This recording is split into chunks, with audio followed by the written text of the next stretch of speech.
As money management approaches this year's Fund Manager of the Year awards to celebrate our 30th birthday, managing editor Mike Taylor met with the magazine's founder, David Koch, to discuss the beginnings of Australia's longest-running financial services publication.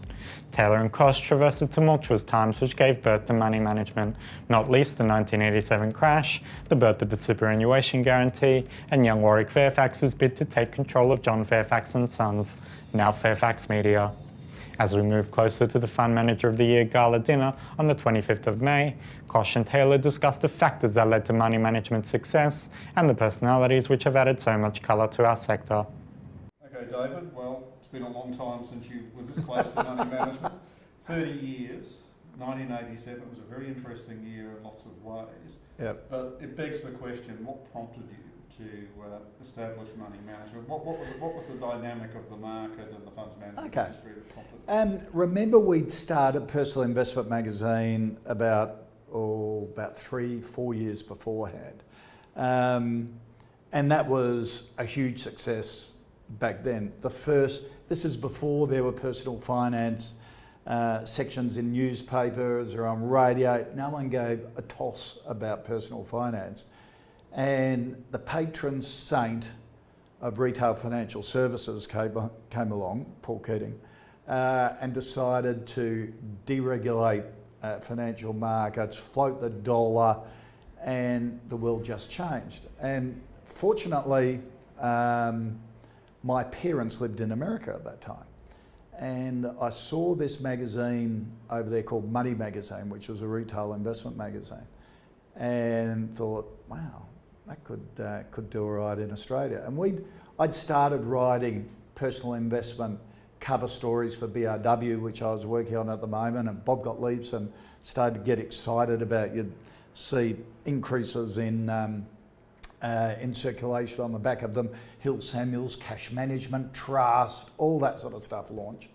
And so we started personal investment, and it was just perfect. Perfect timing, sheer ass, stole a good idea from overseas and brought it back, as most good ideas come from, because America was a bit ahead of the curve. And money management had a similar birth, and it was a natural progression. We had built great relations with financial planners and fund managers through Personal Investment Magazine. I'd launched personal investment in New Zealand, and then Fairfax sent me to London to buy a financial publishing group over there, Money Magazine, which was a tiny retail investment magazine there. It was part of the big Fairfax expansion overseas. We ended up buying that group, and working over there, I came across Money Marketing, which was the financial services industry publication. And I just saw it as the perfect fit for what we were doing at Personal Investment Magazine and our investment publication group. So again, stole the idea and launched it in Australia about the time of the crash of '87. So, well, I was about to ask you about that. There couldn't have been a more interesting time to start a financial publication, and at the beginning of the recession we had to have. Yeah. Did that mean there was only one place to go, and that was up? Well, yeah, you were getting it at the bottom of the market. That's for sure. But it was more than that, more than the impact of what was happening on share markets, was this fundamental shift in Australia of ordinary Australians becoming more interested in building their wealth, and the different options that were becoming available.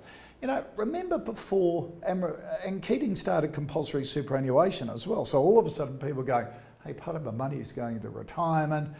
I'm starting to get all these different options from the bank that I haven't known about.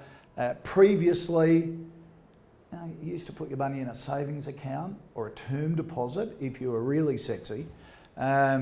Now there were unlisted property trusts coming along, share funds, with quite entrepreneurial owners. You know, this was back in the Armstrong Jones days with Dick Collis, the Clayton Robards guys, Equity Link, all of these, you know, they're legit now, but sort of they were entrepreneurs at the time, had these products to sell to the Australian people.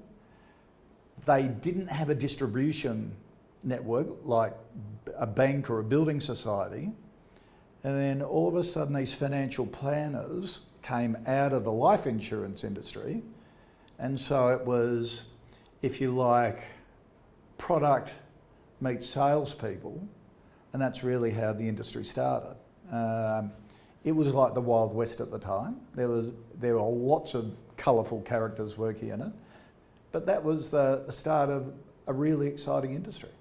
Well, you don't start a magazine on fresh air, No. And it's always a challenge. You know, you get into publishing, or you can go and burn dollar notes on the pavement. It doesn't really matter. Who were your backers in those? Okay, well, remember it was spun out of BRW, Personal Investment, which was I looked after the investment magazine side of BRW, so that was Personal Investment Magazine, Australian Property News we had at the time, so it fitted in a bit of a stable. And then, as a result of the crash of '87, Fairfax went into receivership. Now, young Warwick made his quite audacious and ambitious takeover bid of Fairfax, the family company. Because of the crash, couldn't fund it. Fairfax went into receivership, and I decided to start my own business in industry publications. Industry financial publications had never really developed here in Australia. So I took money management. Fairfax were a joint venture partner for the first year until I bought them out because of the receivership issues. We did New Accountant, an accounting newspaper, similar sort of style to money management. We did a small business magazine, so I built a little stable like that. But money management was sort of the flagship of anything I did. I loved it. I loved the industry. I loved the people in it. And I loved, hopefully, contributing in a way that the media can in terms of development to that side of the to the industry as a whole. There's been the share of characters and personalities in the industry over the years, some of whom, you know, are probably best forgotten, but I'm going to ask you to dig a few of them up. I mean, you've mentioned Barry Lambert, and who could forget Barry? But who else comes to mind? Oh, look, the guys at Clayton Robards were very aggressive at the time. Lawrence Freedman and Brian Sherman at Equity Link. Terry Power at BT, of course, sort of Bankers Trust really, if you like, developed a really prestige brand within the industry, and Terry was just huge in developing it. Of course, you've got Greg Paramore and Dick Collis with Dick with Armstrong Jones. It was an industry that had, in hindsight, a lot of big thinkers who are willing to take on Australia's traditional financial services groups. And the big banks, basically, because that was the option. And the banks at the time were saying, this is just a fad, it's all going to go away. Well, it didn't, and most of those founders sold out for a huge amount of money as those institutions tried to get in. Chris Cuff was an absolute classic example of that. When I think he started there at when it was still the State Bank of New South Wales, I think, and then just developed as the bank came about, and Cuffy just really for a major institution, really led the way and developed the blueprint for it. Well, 30 years later, would you do it again? I Same would. circumstances? I would. I love it. I just love the industry. I think it beats itself up a lot, but what it has done in terms of giving opportunity to average Australians to build wealth should never be underestimated. And I loved it because you start, like every industry, so something new. It starts out a bit ropey. You get your characters in it. They're entrepreneurs. They're builders.